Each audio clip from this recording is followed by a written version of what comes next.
लोकमान्य टिळक, आम्हाला संविधान देणारे डॉक्टर बाबासाहेब आंबेडकर, तसेच ज्यांची लेखणी आहे जगात देखणी असे अण्णाभाऊ साठे, या महाराष्ट्रातील महान पुरुषांना विनम्र अभिवादन करून आजच्या या स्पर्धेला प्रारंभ करूया. येथे उपस्थित असलेल्या सर्वांचं आम्ही सहर्ष स्वागत करतो. स्वागतम, शुभ स्वागतम. माननीय अध्यक्ष, माझे सहकारी बंधू भगिनी व बालमित्रांनो, शब्दांची कदर आणि विचारांचा आदर या जाणीवांचे समांतर विकसन घडल्याशिवाय माणसाने खऱ्या अर्थाने उन्नत होणार नाही. माणसाच्या सर्व भावनांना, विचारांना आणि कल्पनांना आठवणी आणि मनोरथ शब्दातून व्यक्त होतात. जीवनातून शब्द वजा केले तर मागे उरेल ती केवळ पशुता आणि निराकार प्राणित्व. शब्दाने तयार झालेल्या संस्कृतींचा जिना माणसाला देवलोकी घेऊन जाईल. आज लोकमान्य टिळक यांची पुण्यतिथी व अण्णाभाऊ साठे यांची जयंती साजरा करीत आहोत. यांच्या जीवनचरित्रातून आपल्याला खूप काही शिकायला मिळेल, यात काही शंका नाहीये.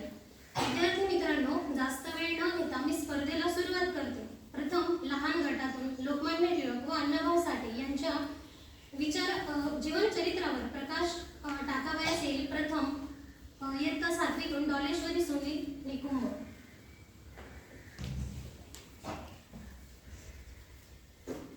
Respected principals, sir, teachers and my dear friends, a wonder known to all of you today.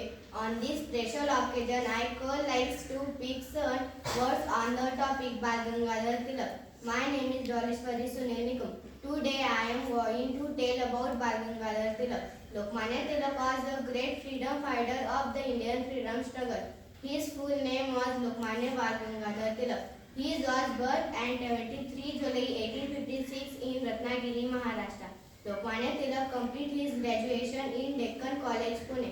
He is launched to newspaper Keshri and Maratha, and he started public selection of Shiv Jayanti and Ganesh Utsav.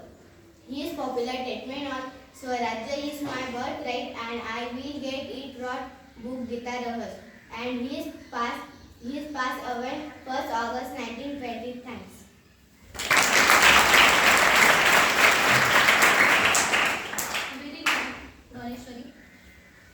आज जगाचा पोशिंदा शेतकरी हालाकीच्या परिस्थितीत का आहे, याचे विचार मंथन अर्थातच याबाबत लोकमान्य टिळकांचे शेतीविषयक विचार मांडण्यासाठी येत आहे रितेश लोटन पाटील, इयत्ता 6वी.